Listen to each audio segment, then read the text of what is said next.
This show is sponsored by Magnetic Frequency, where independent artists can reach their hidden potential. Whether you need a mix or a master, or just an artistic approach on any of your tracks, reach out to me, Be Focused, on the link below. See you there. Welcome to the Magnetic Frequency Podcast. I am your host, Be Focused. All right. I just want to say welcome to all the independent artists, the comedians, entrepreneurs, entertainers, dancers, models, truck drivers. Yeah, I kind of want to get into this whole thing with this Spotify stuff. It's been affecting independent artists on a major scale. I actually have, what's her name? The top music attorney. She's going to be talking about a little bit of this. Take a look real quick.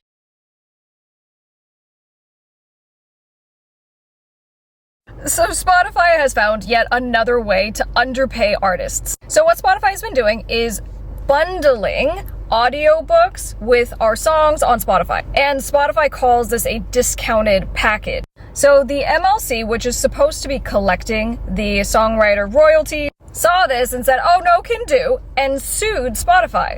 And we have a big ol' update, which is, as of yesterday, a judge threw out the lawsuit, so Spotify wins yet again. Because technically, Spotify followed the rules. Now, what rules, you may ask? The rules set forth in the 2022 Phonorecords IV agreement, which PS are the same rules that Spotify lobbied for. So, bottom line, artists get paid less. Spotify calls it innovation. You guys could actually go check her out. I'm actually going to leave her link in the description down below. You can take a look at that. It's the top music attorney. She breaks it down.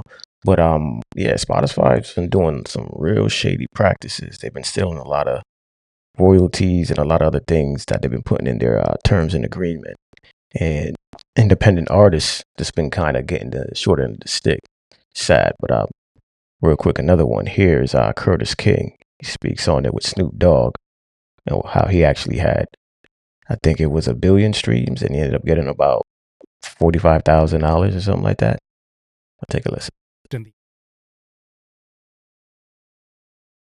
And see if you remember this claim that he made about receiving only $45,000 after hitting 1 billion streams on Spotify. They just sent me some shit from Spotify where I got 1 billion streams, right? My publisher hit me. I said, break that down. How much money is that? That shit wasn't even $45,000. That's crazy. That is fucking crazy. So this clip obviously went viral. Somebody here, yeah, that's wild. I mean, Spotify's been really doing some crazy, shady stuff. Curtis King, shout out to Curtis King on top of that. Definitely go check out his video. He breaks it down and gets really in depth with it. Please don't forget to like, share, and subscribe. All right? It goes a long way. Highly appreciate you. Now back to your regular scheduled programming. All right. Actually, here's another video too. In the industry the last few weeks, and Liz Pelly. Liz Pelly did some really great research to build this book called The Mood Machine, The Rise of Spotify, and the Cost of the Perfect Playlist. Within this, because she's been releasing excerpts over the last week, she makes an accusation that Spotify is utilizing a program, a secret program called the PFC program. Now, I want to let this video kind of summarize it, but what if I told you, independent artists, that those playlists that you've been pitching to, those playlists that you've been trying to get on, those editorial playlists that give you so many streams on a regular basis, what if I told you that you didn't make that playlist because it's currently being occupied by a fake artist that doesn't even exist? Ridiculous. Excuse me?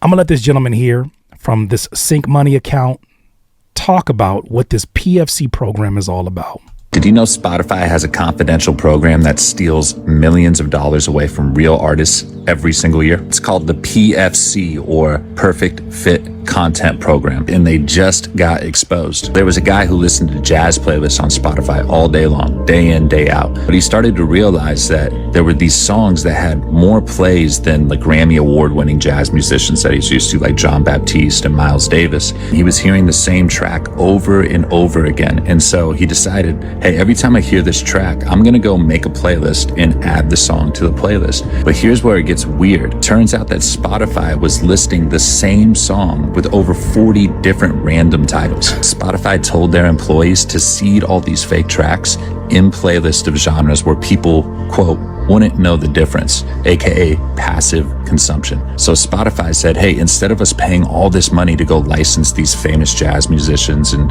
classical musicians, let's just make fake artists ourselves and keep all that money.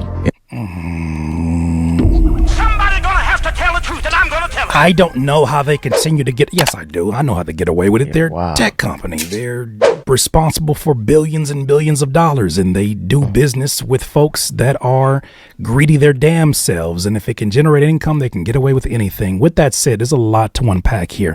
This PF. Definitely go check out Curtis King's full video on that. I'll have it in the link below. But yeah, man, it just really shows these people are some straight up thieves, man. They're like literally just taking people's money left and right. If you're not looking into this stuff and checking where your actual royalties are going, trust me, you can't count on them. Can't count on them.